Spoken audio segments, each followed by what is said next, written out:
I keep it 100, like boarding in the streets, but especially when recording. Mint tea and a spliff in the morning, then I beat up the beat like doors to a Mormon. Mama said the devil find works for bored men and leave trouble only white men can afford them. I try to put my focus on the Lord then, but like Hocus, I was back up in the Trojan. Wanna invest in the future, you should let me sign a big... What's up? You already know. You know what I'm saying? You know what I'm saying? A little behind the scenes, you know what I'm saying? Some bloopers. Yeah. Shout out to Young Clips Podcast.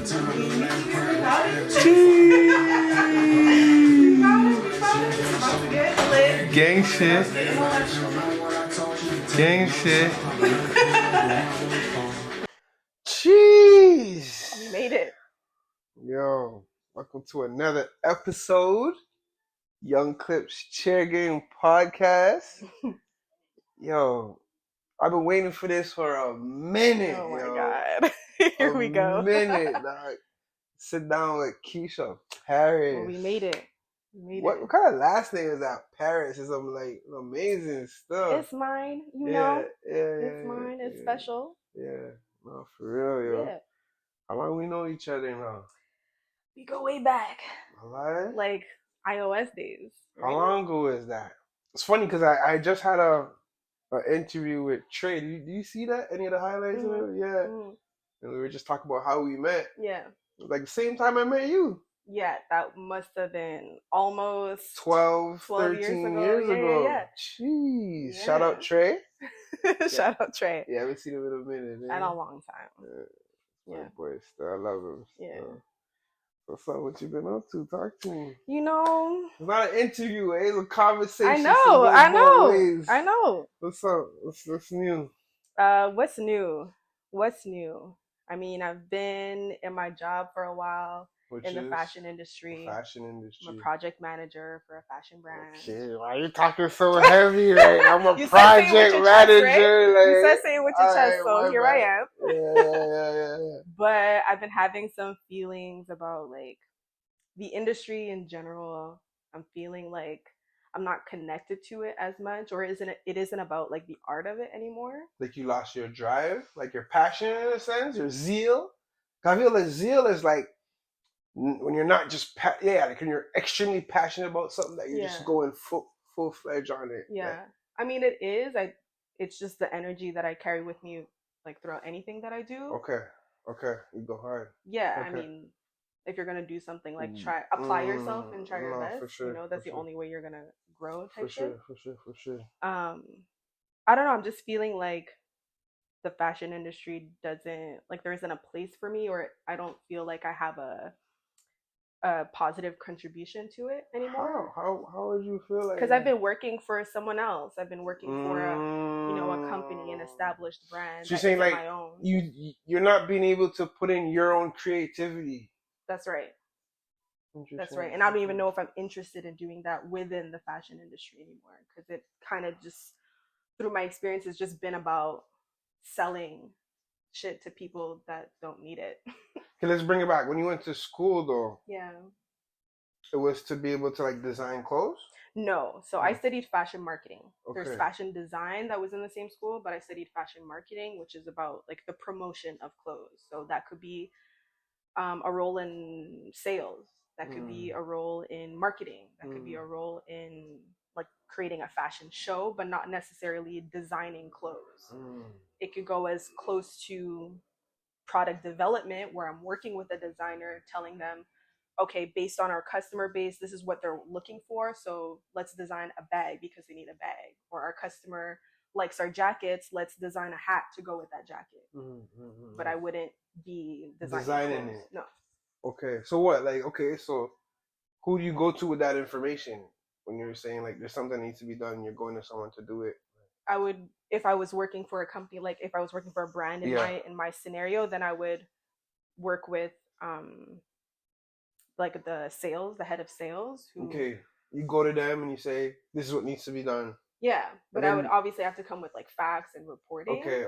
It can't just be like, this is how I feel. Yeah. Okay, and then they go out and they find whoever designs or whatever and gets it done. Usually a designer would be in-house. Like there'd be someone working hired for that. Yeah. Why didn't you want to do the actual designing as opposed to like the marketing? My goal was to be a stylist. I wanted to be a stylist working on like photo shoots, music videos, movies even. I didn't have an interest in like Designing. creating something from nothing, although that's beautiful and super but impressive. It's still kind of creating because you're putting a stylist, you're putting something together. Yeah, but it's something that already created, exists. But you're still putting it together, so it's a different form of creating. You know, that's what I'm saying. No, for sure. Yeah. Yeah. You have your first one. Hey. Okay. I love that. Yeah. So you've never done it before, like on a friend or on like yourself? Design clothes? No, put it together. Yeah, I've done that before. Okay. Like, I style myself every day. Okay. So what's unique about your style as opposed to someone who doesn't never went to school for that or have the mind for that? Well, one, I don't think you need to go to school for that. I think it's just a question of like taste and if you're creative. The creative mind for that. Yeah. What would differentiate your style from a regular average style? I guess I would say my ability to like change it up. Like I don't have one particular style. Like it could go really, it could go like high femme and I'll dress really feminine and girly. And then the next day, like, I was like, who is this guy? Because I'm dressed like tomboyish. But isn't that every girl? Like some, depending on their mood, sometimes they want to be all cute and sexy, and sometimes they want to be but I guess there's a way to do it that's like specific to someone's personality. Like, I am not typically someone that wears a lot of color. Interesting. I have a question. Interesting. I'm not someone that wears a lot of color. Yeah. You see my person. That's it. So if I were to want a street wear type of outfit, how would you dress? I think if you're someone that doesn't wear a lot of color, but you appreciate something like an orange bag, you can wear black and white and then just have an accessory that pops it. Right, you know? Yeah. Okay. One thing I've always liked about you is you've always rocked your natural hair. I didn't always. When you met me, I didn't. Yeah, you did. Yeah, you did. No, I was not. Yeah, you did. I've seen you rock your natural hair. I think between the two of us, I'm telling you. Know. One thing about you always rock your natural hair. I mean, it was natural-ish, but it wasn't natural when you met me. I had a perm in. I wore weave. But the point is, you rock your natural hair a lot. Now, yeah. Okay, now, fine. Now, so I like that you rock your natural hair a lot. Thank you. Like, I take the compliment. I'm just saying, I wasn't always natural. It wasn't always That's like this. It was definitely a journey to get to where I am. Okay, let's touch on that. Yeah. Natural hair versus weaves and stuff. Like, do you feel like black girls nowadays aren't confident in their own hair? And because of how maybe social media, and I believe this stems way back with like even from slavery or whatever, where the white being higher value. Yeah. So like look at Michael Jackson, changed his whole anatomy to try and be white, right? I mean, arguably. Arguably. He was trying to be real white, but I think so. With the straightening the nose and the straightened hair. He's trying to look at, especially back then, looking like a white person was revered higher in society. You know what I'm trying to say? I believe that's where it stems from. We could argue that after, right? Yeah. So how do you feel about black girls who don't want to rock their own hair? When I meet black women that don't want to rock their natural hair, it's less of a question about will I be accepted from society more than or less than do I know how to even take care of my hair. I think it's fair to say maybe in the early 2000s, yes, the standard was you got to have straight long hair. But now social media isn't an excuse. Like there's a whole network of natural hair women. There's festivals that celebrate natural hair. So you can't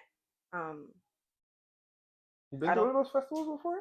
I never heard of that festival that celebrate natural hair. Yeah, it's called the Curl Fest. You know, you see all these women with their afros or their natural hair. So you're saying that the main reason for black girls not rocking their own hair is because they don't know how to take care of it.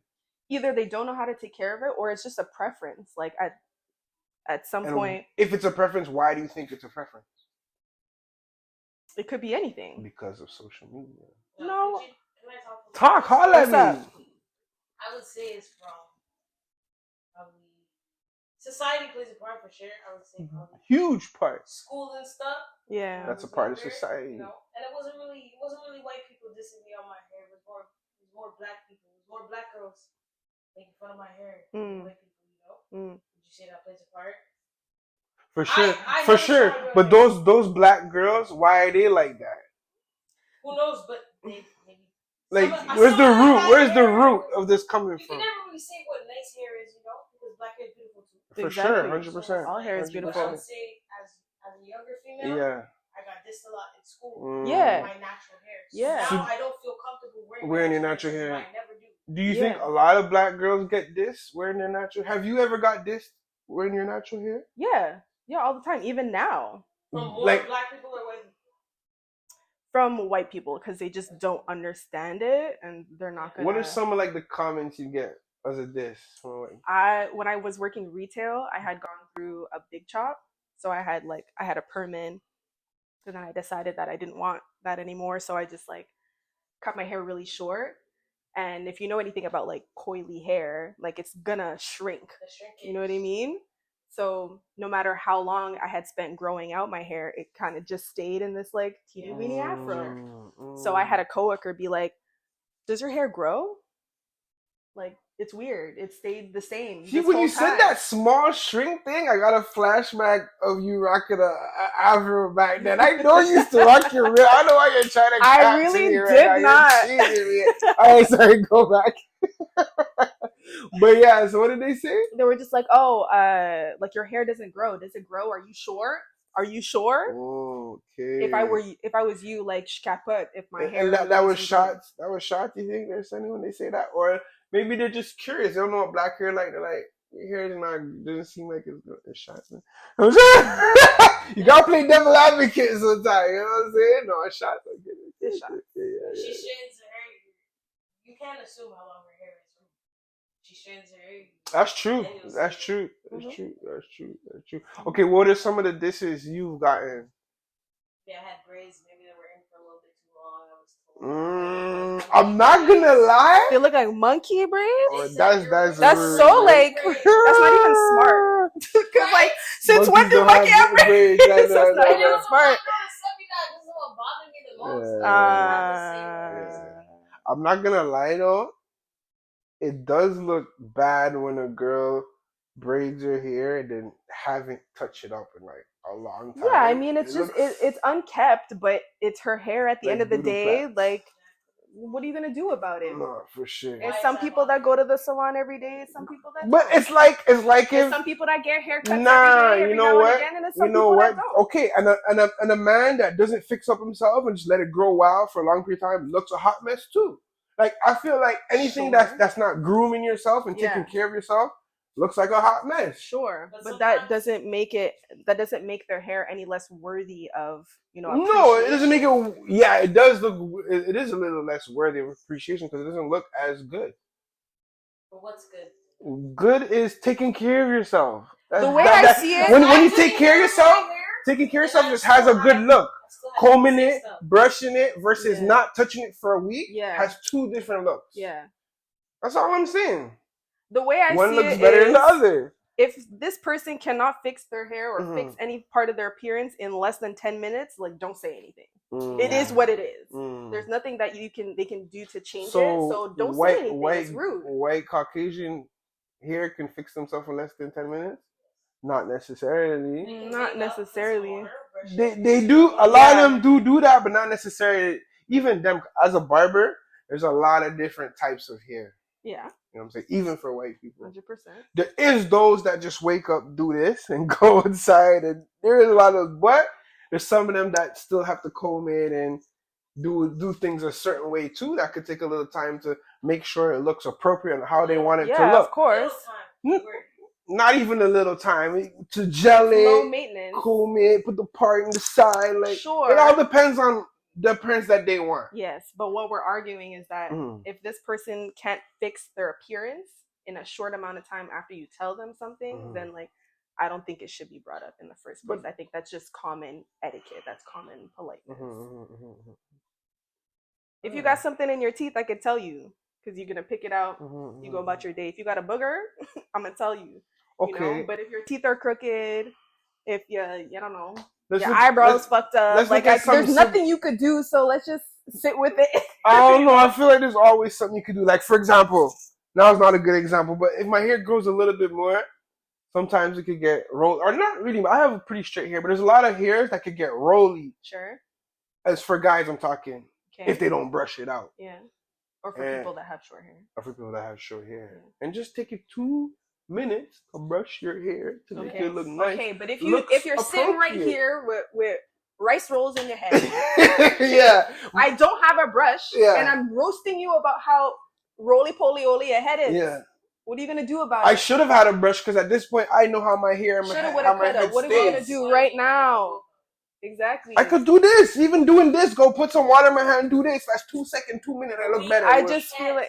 Exactly. No, but I was saying, for example, for boys, I was using it for boys specifically. The way I see it is, like, I'm just saying, not gonna do anything about it. My point is that I just my think point. It's rude. My so point you're is that sit in discomfort. But you're talking about right in the moment. My point is that generally people should take care of themselves. Of course, that's all. Versus not caring. We're saying the same thing.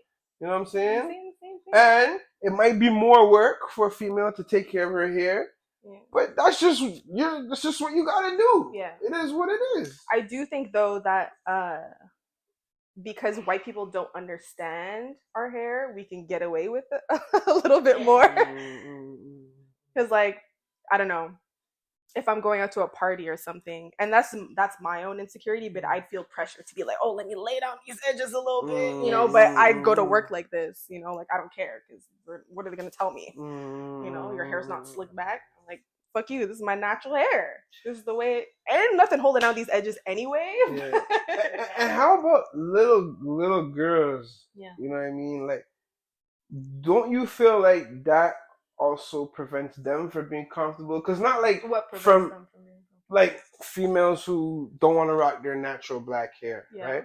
A little young black girls that's looking at older girls always wearing weave or always wearing. Don't you think that will affect their confidence on accepting who they are and their hair? It may, but it's up to the parents to instill in them that the way they are naturally is beautiful. I think at the end of like black but it's hair, kind of like practice what you preach. If you wear weave every day, how can you say, "Oh, baby girl, your hair is beautiful"? Okay, mommy, why don't you wear your hair like that? Well, the reason why she's wearing her hair in weave doesn't necessarily mean that she hates her natural hair.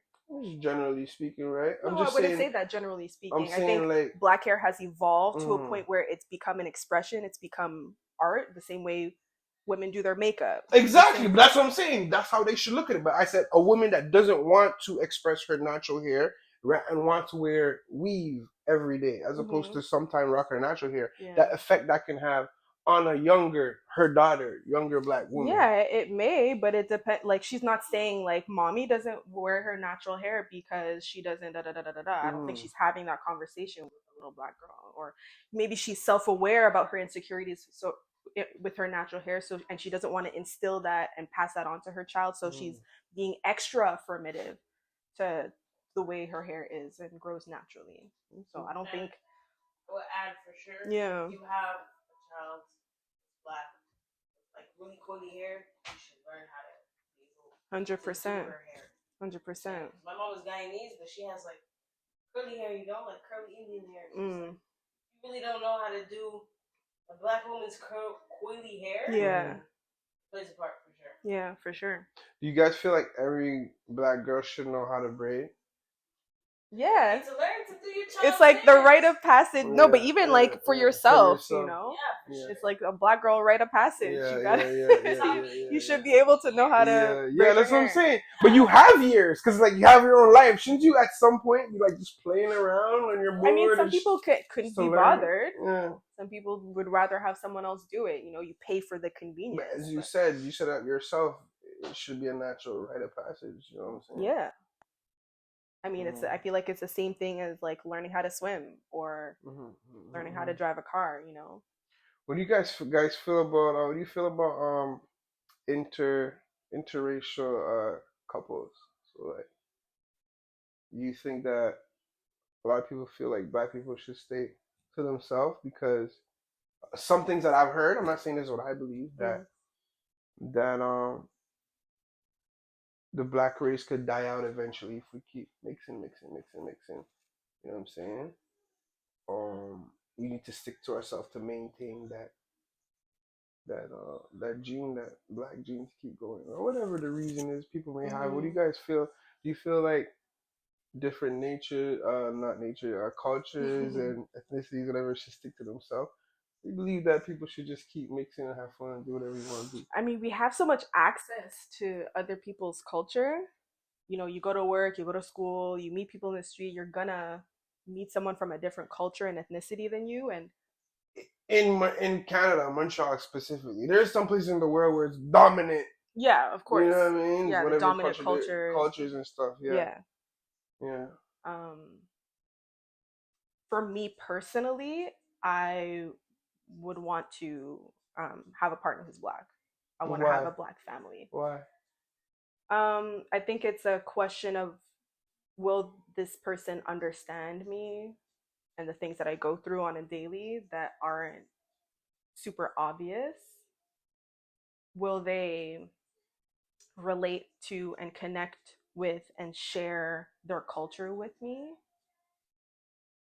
When we have children, are they able to teach our ethnic culture, customs, and pass that on to our children?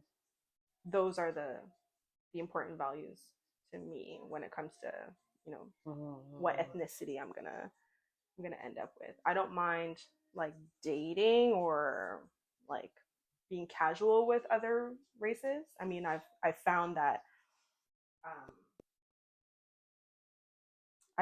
a lot of my or I'm more willing to partner with like non-white people.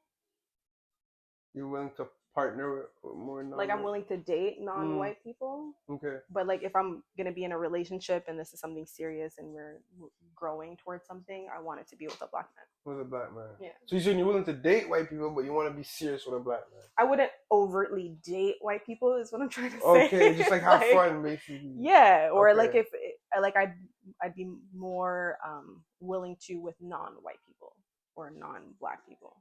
You know what I'm saying? Non-black people, yeah. Because you keep saying non-white people, but it's non-black people you need to say. No, same thing. Non-white people, because non-white people just means any other race, just not white. Oh, okay. I see what you're saying.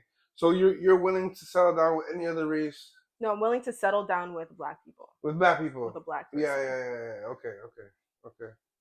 But casually dating, I'm open to any other race, but I prefer non-white people. Non-white people. Yeah. Okay. And you're saying it's because of the culture shock, in a sense.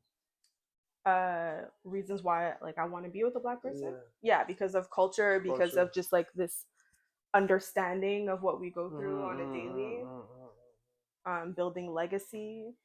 Okay. You know, there is a side of my family that has married into white families.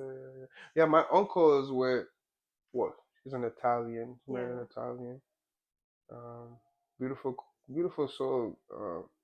She seems pretty comfortable blending with the black family and everything. But then the kids, they get affected a lot because I've heard a lot of mixed kids say that they've had problems identifying with who they are growing up, and you know, not knowing which side they belong to, and each side they go to making fun of them. You know what I'm saying? So that too can be a problem. Yeah, that can be tough. Yeah, that can be tough. Yeah, exactly. But I was saying there's a side of my family that has married into a lot of white families, and I see like what's more important is their support for each other and their love for each other. And I think that's beautiful, and if that's what you want, and if that's how life plays out for you, then cool. But for me, that's not something that I would do. Let's break it down even deeper, okay? A black person, but what if they're a different culture still with a black person? So, like, for example, what country are you, for those who know, what country are you, or what's your background? Dominican Dominican. and Kittitian. All right. Yeah. So let's say you're with a Haitian. Mm-hmm. You know what I'm saying? There could be some language barriers. There could be some culture shocks in terms of, you know, how you do things differently. That can affect too. So what do you think about that? I don't think our cultures differ so much where there would be like a culture shock. There could be. I think there'd definitely be moments for example, where it's like, oh, you do that differently, or. Mm-hmm. But I don't think it would be a culture shock. Like, oh, we do not do that in my. It could be. There could be. It could be. It could be, but if we're talking about like a Haitian marrying into a Haitian family or getting together with a Haitian person, like, I don't. Because there's so many different blacks, right? So I said Haitian, but there's Africans. There's so many different blacks, right? Yeah. So I'm just giving you an example of different types of blacks. Do you think that would? Do you think you'd be more comfortable specifically with a Dominican, or once you're black, it's cool? I think once you're black, it's cool. I envision myself. I'm manifesting here. I'm envisioning myself with a West Indian guy. A West Indian guy. Yeah. Okay. I used my ex was Haitian, and at first it took me a while to because I was from Toronto. So unlike people who grew up in Montreal are used to the Haitian culture a lot. You know what I'm saying? So when I came up here, starting to eat the food, it was different at first. You know what I'm saying? Yeah. But I ended up liking it. Like I love my Haitian food right now. But at first it took me a little while to kind of adopt and get used to. You know what I'm trying to say? Different things like that. That riz Jean you would get used to that real quick. So yeah. The grill. I like the soft grill, but not when it's hard. You know what I'm saying? Sometimes I fry it too hard. The chicken, I feel like their chicken is a little different. Like it's different from a Jamaican chicken still. You know what I'm saying? I'd rather do Jamaican chicken. You know what I'm saying? Their rice though? Their rice is bomb. Yeah. The rice. No, the rice is bomb. Good. The rice is bomb. The days. Rice is bomb. I ordered Haitian food the other day, and like I left not one grain. Yeah. I made sure I got every freaking grain. It was so good. But one thing we used to have is language barriers. You know what I'm saying? Yeah. Whereas especially my French wasn't the best, so it's like, and it's like you want to express yourself in certain ways. She might want to express in certain ways, but as much as you try to express, you feel like you're not really understanding each other sometimes. You know what I'm trying to say? So that could also be a thing too. Yeah, but you know, if this is someone that you want to pursue seriously, then you have the time in the world to like get to know each other. Well, it sounds easier said than done, right? It sounds easy to just say. I mean, it's not going to be easy at first. Easy, you know it's not going to be easy at first, but then you get to know each other. You're willing to go through whatever. So as long as it's black, you're cool. Okay. Yeah. Yeah. Through the pain, through the struggle, if you try to reach, then you gon' pull a muscle. I did it all for the hustle. Tryna ball, build, wrestle. Through the pain, through the heat, I can't take it, too much pain in these streets. I did it all for my pimps. I did it all in these streets. Had a lot of pain in me, now I got these chains on me. Think my legs gave out the way I keep this cane on me.